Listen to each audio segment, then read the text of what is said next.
آج اسلام کو سمجھنا ہے کہ اسلام کیا چیز ہے۔ پچھلے جمعہ ایمان پر گفتگو ہوئی تھی، آج اسلام پر گفتگو ہے کہ نبی علیہ السلام نے نمونہ اسلام ہمارے سامنے کیسے پیش کیا ہے، صحابہ نے کیسے پیش کیا ہے۔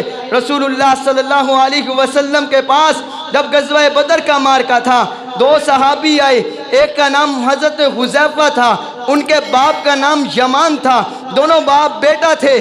آتے ہیں رسول اللہ کے پاس، آ کر واقعہ سنایا، یا رسول اللہ مکہ سے چلے ہیں، مدینہ کی طرف آ رہے تھے، راستے میں ایک لشکر ملا جس کا بانی ابو جہل تھا، اب اس کے ساتھ لشکر پورا تھا، وہ کھڑے ہو گئے، انہوں نے ہمیں پکڑ لیا ہے، انہوں نے ہمارے گلے پہ تلوار رکھ لی ہے اور کہا کہ تم کہاں جا رہے ہو؟ ہم نے بتایا ہم رسول اللہ کے پاس جا رہے ہیں، ہم صحابہ اکرام کے پاس جا رہے ہیں یا رسول اللہ۔ انہوں نے تلوار رکھ کر کہا ابھی ذبح کر کے رکھ دیں گے ورنہ آپ وہاں نہ جائیں، ہم نے ان سے وعدہ کیا ہے ہم وہاں جائیں گے لیکن تمہارے خلاف غزوہ بدر کا معرکہ نہیں لڑیں گے۔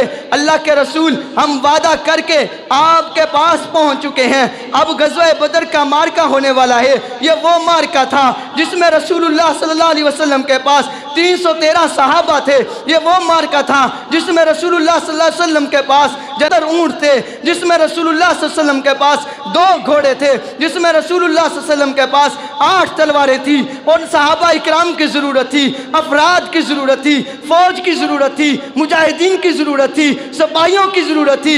اس حال میں رسول اللہ کے پاس یہ 2 مجاہد پہنچتے ہیں، اے اللہ کے رسول ہم جہاد میں جائیں کہ نہ جائیں؟ اے اللہ کے رسول ہم وعدہ کر کے آئے ہیں۔ اللہ کے نبی علیہ السلام نے فرمایا وعدہ کس سے کیا ہے؟ کافر سے کیا ہے۔ اللہ کے رسول آپ حکم دیں گے جہاد میں چلے جائیں گے، آپ حکم کریں گے ہم وعدے کی پاسداری پوری کریں گے۔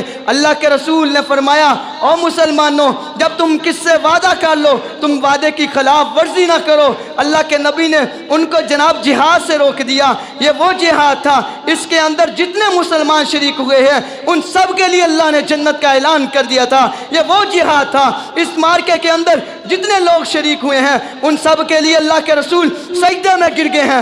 اللہ کے رسول نے دعائیں کی اے اللہ یہ وہ پہلا معرکہ ہے، اگر آج یہ 313 جیت گئے تو تیرا اسلام قیامت تک باقی رہے گا، اگر آج یہ 313 ہار گئے تو تیرا اسلام ہمیشہ کے لیے مٹ جائے گا۔ یہ وہی معرکہ تھا جس میں جو شامل ہوا ہے آج اگر ان کا نام لے کر دعا کرے تو اللہ قبول کرتا ہے۔